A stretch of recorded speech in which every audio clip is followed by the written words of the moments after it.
Hi guys, welcome. So today we're going to talk about 3v3 teams, especially teams on defense. This will include GLs and just normal teams.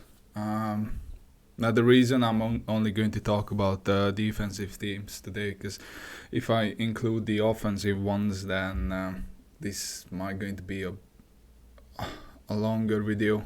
I would say probably closer to the 40-minute mark, so it's going to it's much easier if I split it in two. So let's jump straight into it. By the way, if you guys are new to the channel, please subscribe and like this video. It really helps me growing this channel, and it's really free. So yeah, thank you for your support. So GLs,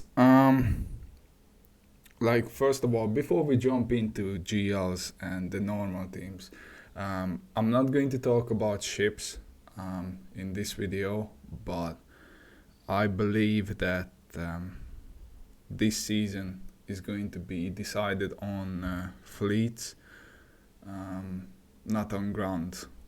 Like those of you who are new to this channel, I'm a top 100 player in Kyber 1, and I've been there for the past couple of months. So but this video is going to give you guys an idea. If you some of the teams are going to be really familiar, but if you stick around to the end of this video, I think I'm going to show you guys like a sleeper team. It might get a couple of holds on defense. So yeah, so while ships is going to be really important, you still want to clear your opponent, and doing that, ideally you want to get some holds as well on the way. So obviously season 1 datacrons expired, so I'm really grateful for that, because I really hated that Ray datacron and the JMK one as well. So having said that, these are two teams, team comps that I think has some potential. I think the second one is more, but even the Poe and the Finn comp that's because this is like if you can get your Finn up to 340 plus, ideally closer to 350, and both of these teams are going to need a plus 25% datacron. Now obviously if somebody is going to use JMK against it, that datacron is not going to do anything, but other than that, the whole idea is this, that even if somebody takes C against your team, C is going to link, which is fine, but after that the entire Ray team will goes, and Ray will get into her ultimate really quickly, and Poe and Finn on the way can deal some really nasty damage. So I think both of these teams has potential. This one obviously is a bit nastier, because even before we faced this team, many of us, and when Armorer managed to get the what's it called, her buff onto Ray, well obviously that will make things a lot more difficult. So, and Hoda obviously he will hide. I haven't remodded yet. I still think that having Ray for in an offensive set is the way to go. But if you really want to go out before C and other counters, maybe give her a bit more speed, like 540 plus. That might help, but I think the datacrons alone are going to do the job. Now moving on to the next one is going to be Lord Vader. Now Lord Vader, obviously you can and put a lot of different comps. I would say depending on your level 9 datacron, if you have any of it. Like so far I don't even have one as of this point. No, I have one. I have the 5% max health and protection per his relic level, and I think that one is going to be really important, shutting down the Fennec counter. Now let's just pause here for a second, because I heard that many of you have misunderstood what this dodge and deflection meta means. So just to make it clear, dodge is against physical damage, deflection is against special damage. Now Phoenix deals special damage. I saw a lot of players out there that they are really happy that they have like, oh, I have 60% dodge, 60%, 70% even dodge on my Lord Vader datacron. And I was like, well, good for you, really. But Fennec is the main damage dealer on that team. Obviously Scion and all the others, they have physical damage, so you're able to slow them down that way. But Fennec is still going to be a huge pain in the butt if you don't have enough deflection. So personally, how I'm going to roll my datacron on Lord Vader when I have my final really good one is I'm going to go for deflection, because that's just the way it is. Now, having a second set is really expensive, but you can make a case about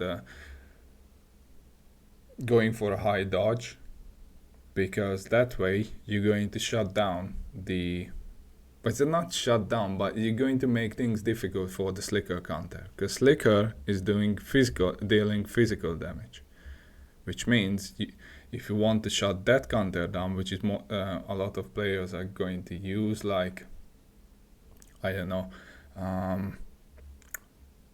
Slicker Daka Zombie, then yeah, that's the way to go. Now, obviously, you can put Darth Vader here as well in this team, but with the new Season 4 datacrons, this is Darth Vader is going to be a lot more. He's basically going to become like almost like a Starkiller or like another GL.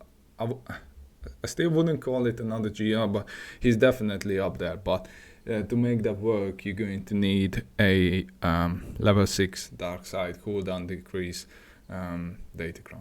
So I'm going to talk about Darth Vader more in my next video, which is probably going to come out tomorrow, because I'm going to keep Darth Vader for offense.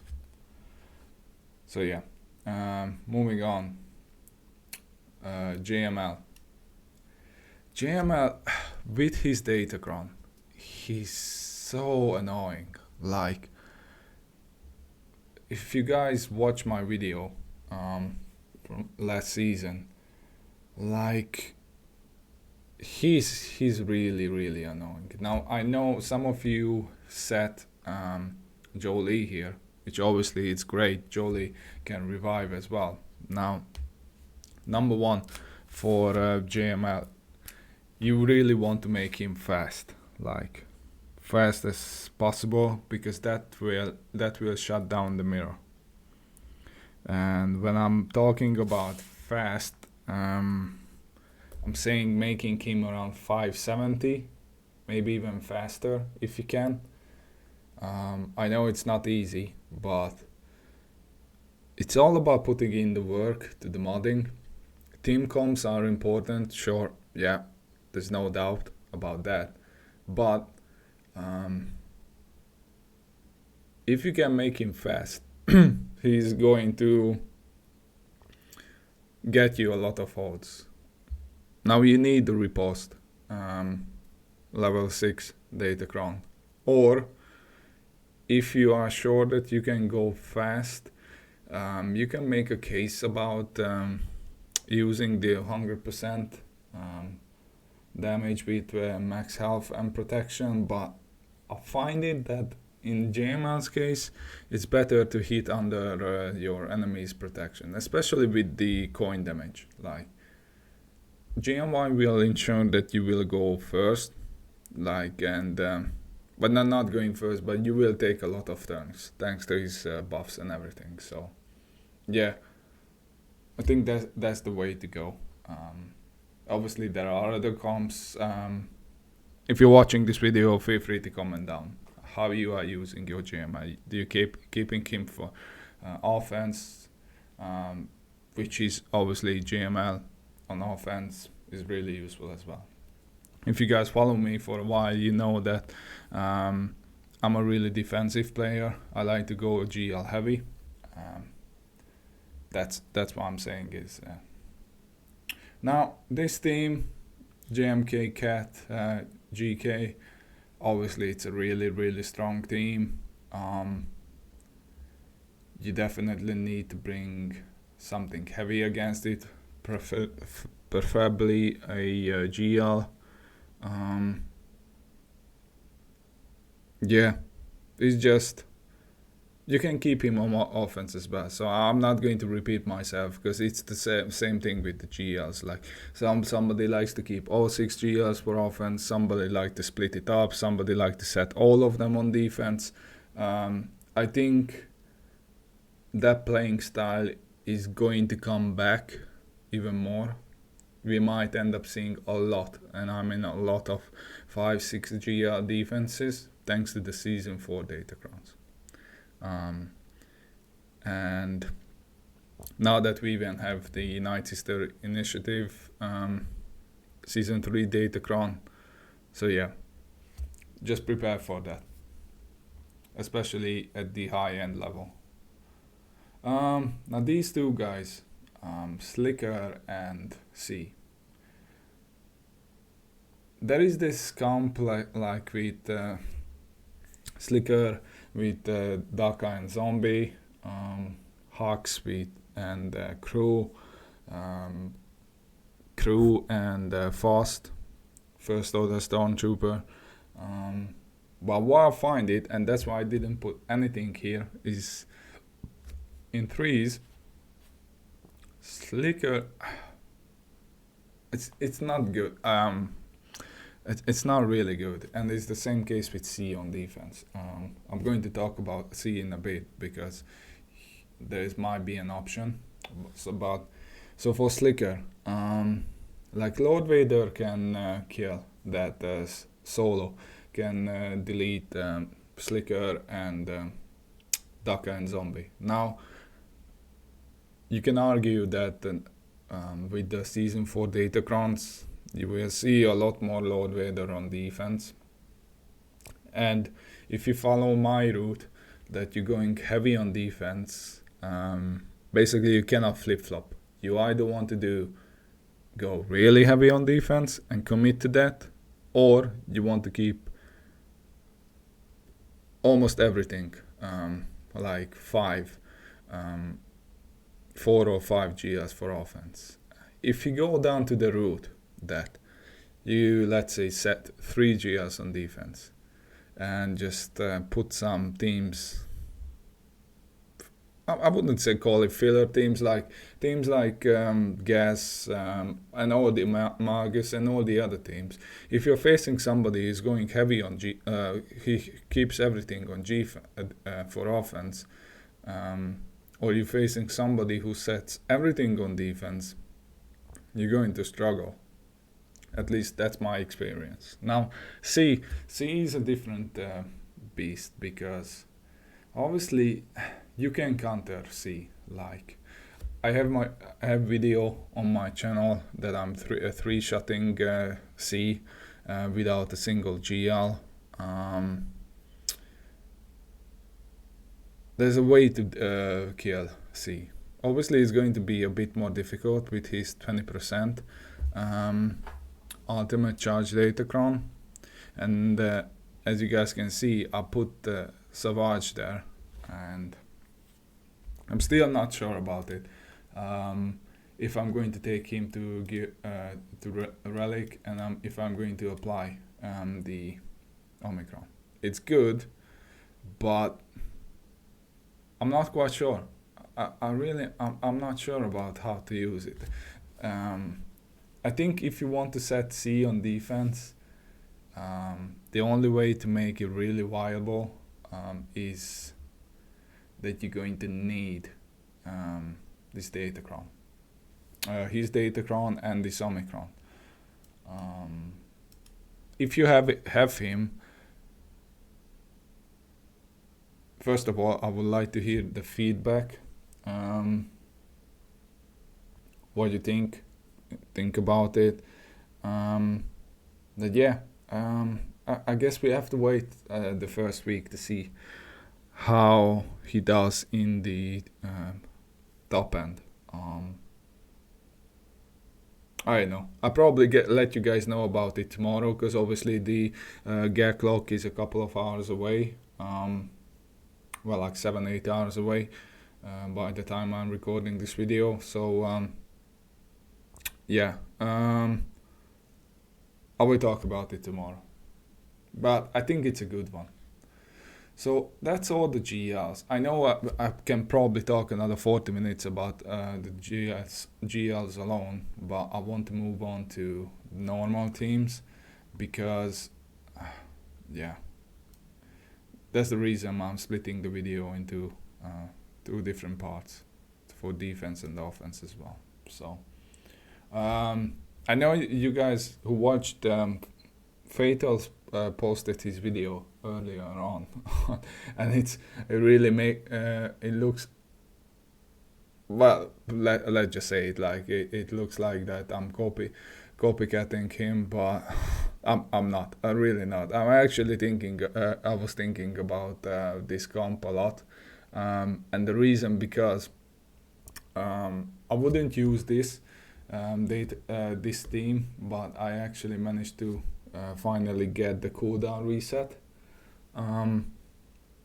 datacron, and I mod Malgus differently. Like many players like to use health here. This isn't my GAC loadout, by the way, but I'm using crit avoidance, and the reason because you really want to shut down all the crits on Malgus. In 5v5 it's more important because bounty hunters can counter him, and the only way you can really shut that down if you load him with crit avoidance. So if Mando cannot crit on his first move, then it's game over. And now we are going up against Mando's closer to the 150 plus crit chance. So yeah. And also, the second reason, and I think the main reason, is why I like to set this team. You're still going to need something really expensive and a really good team to take this out. But these Darth Vader teams, now you can go both ways about it, really. Now, obviously, Troopers has a chance to counter this, and also, well, I wouldn't say Bosk lead Fennec, but it has a chance. But it's really not easy. So you really want a really fast Dart Revan. And the reason, because obviously you cannot outrun Piat, because maybe at your level you can, but the Piats I'm facing are at 350 plus, and he's gaining 20 extra speed from VS's lead. So that's 370. The only way you can make things really difficult for Dart Revan for the troopers is if you're using Talon. But if you're using Talon, you're opening the door for bounty hunters. Obviously, we can theorycraft about it a lot, that's what I do on my streams on Twitch, where I'm recording all my battles. So if you guys want to join me, there is a link in the description for my Twitch channel, and there is also another link for my Discord server. Yeah, so you guys feel free to join me and we can chat about it later. So yeah, I think that gives you two really good teams. And also if you put other GLs on defense, obviously you're open and trying to use the GLs against your GLs, and eventually he's starting to run out of teams. So yeah. Moving on, because otherwise this is going to be a really long video. I think we are already like 20 minutes in. So next one is gas. Gas is something I'm going to talk about it tomorrow on the offensive video, because you can make a case about setting gas on defense and on keeping him for offense as well. So on defense, if you set him on defense, obviously with the plus 25%, his season 1 data crowns expired. So now the next best thing, is to use with the plus 25% turn meter, and obviously Rex going to supercharge the team, and if you are using a plus 25% turn meter data crown, Wampa won't be able to take out this team.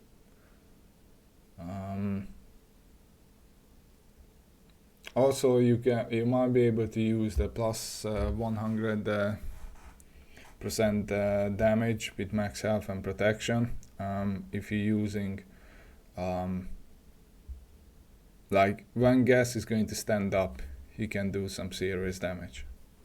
So yeah, you cannot sleep on this. And also we don't have Inquisitors anymore with their stun loop data crown. So it's going to be a lot more difficult to take out gas. Next up, Starkiller. Starkiller is still really difficult team to handle. Again, you can either set him on defense or keep him on for offense. It depends on your playing style, but keep in mind, a lot of players are going to try to use the Hux red and first order Omicron tie counter.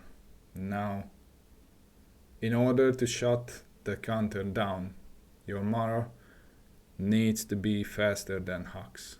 Thanks to the Omicron tie, Omicron on first order tie, Hux going to gain 100 plus 100 speed. Mara is only gaining 70.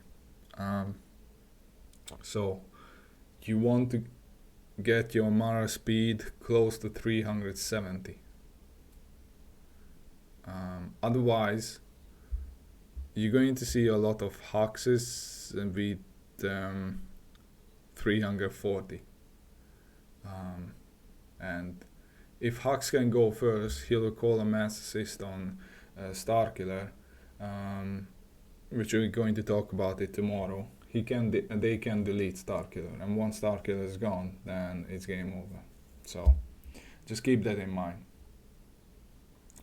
The way to counter this is probably go, if you are planning to set Starkiller on defense, try to load him up with 2 health set and defensive set with 120k plus health, because you really need to stay alive.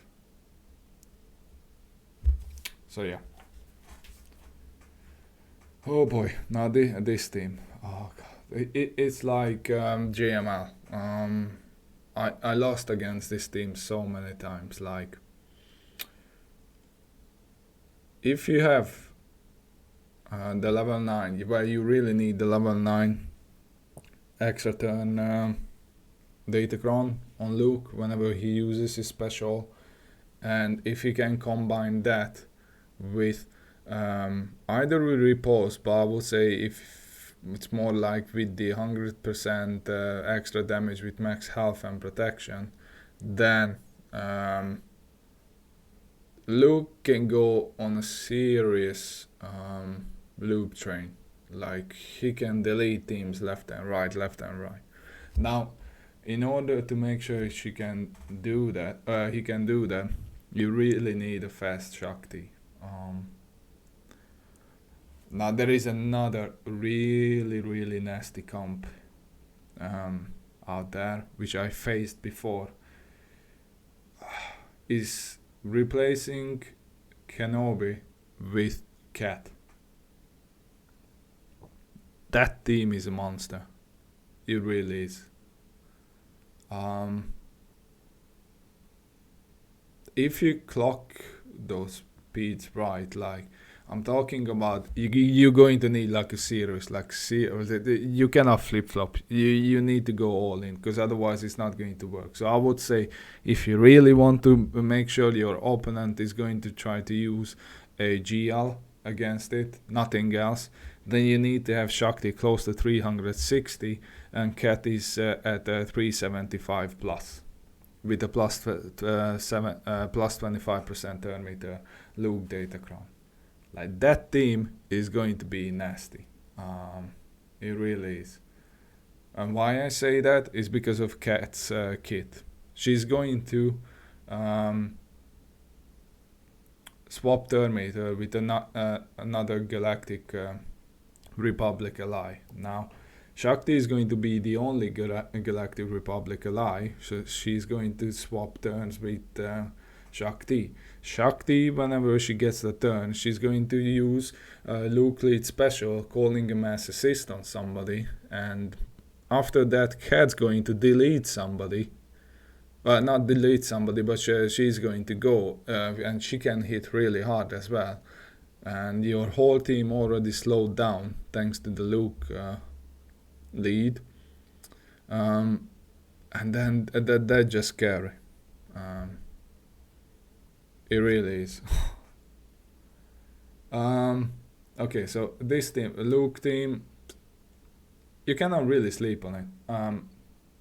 But you need to need high tenacity on both of these guys. And ideally you want CLS around 310. And you need to use a tenacity cross, and then offense triangle, if you want to make this work, like with an offense set. That way you can get his tenacity around 100% ish with the right mods. So yeah, you cannot really sleep on it. I then can deal with it, but yeah, it's not easy. Moving on. Now this is the team I was talking about at the beginning of the video. It's expensive. You need the Omicron on Asajj. So what it does, it's going to supercharge your true sisters. They're going to gain a lot of turn meter, and I mean a lot. But that's just half of the story. What you need is you need Talzin's Datacron, a level 9, and the way you want to use it is, let me show you. I don't have it, but unfortunately. Okay, so Night Sisters. You want to have this one at the start of the first turn, 9 Sisters ally gain offense equal to 400% of their current defense. Now keep in mind, you guys can go and have a look at the Asajj Omicron. Sure, they're going to lose defense, but once they take a turn, like, they can delete everybody with the right mods, and combine that with this one. Allies revived by the Great Mother after not defeated, are not defeated after resisting. So basically what it does, they're doing a lot of basics. So every time you kill somebody, they use a basic, and then that's it. They revive. Now obviously troopers could be a solution, but keep in mind, whenever somebody dies, Mother Talzin or DAC are going to gain a turn meter. So if they get a turn and you cannot kill them fast enough, then that's it. That's pretty much it. Where you at? Here. Okay, so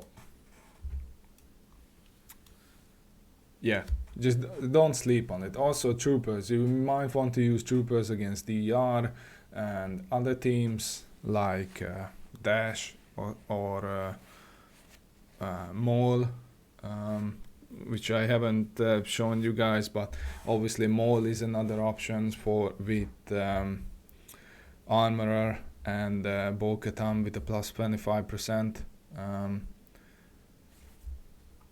which I'm going to put here. That's why I said there are so many teams out there. That's why this video could be like more than 1 hour long. So yeah, but going back to this one, Mon Mothma. Now I know Mon Mothma, you can deal with it with Iden, and yeah, it could work. But if your opponent set Iden and don't have nothing else, really, this could trip him up. But you need a level 9 Wedge Datacron, which is going to Wedge going to deal assist and deal 50% more damage.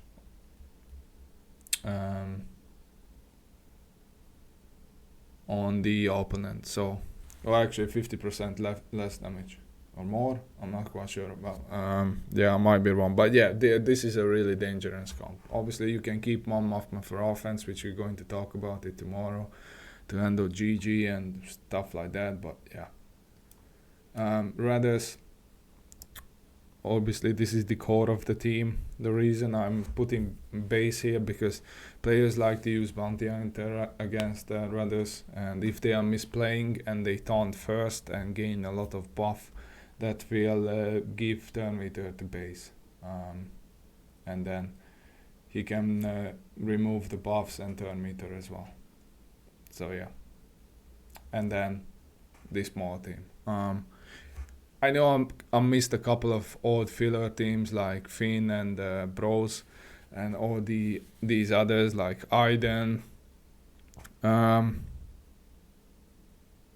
This is just some ideas, like how I'm thinking about setting up my defense. Hopefully it will help you guys to get a couple of wins. 3v3 is not my favorite part of the game, but obviously the crystal income is in GAC, and it's, for me personally, it's about pride, really. So yeah, let me know, guys, down in the comments what's your favorite defensive 3v3 teams, and in fact, let me know if you like 3v3 or not, or if you like me. Not really. Even if you hate it, just yeah, let me know. I always reply to your comments, and I'm looking forward to seeing you all back on Twitch, because it's been a long week. I feel like I'm ready to go again, even though I had a really rough final week in 5v5. I'm still going to start the week around inside the top 60. So yeah, take care guys, and yeah, see you on Twitch on Thursday. Bye.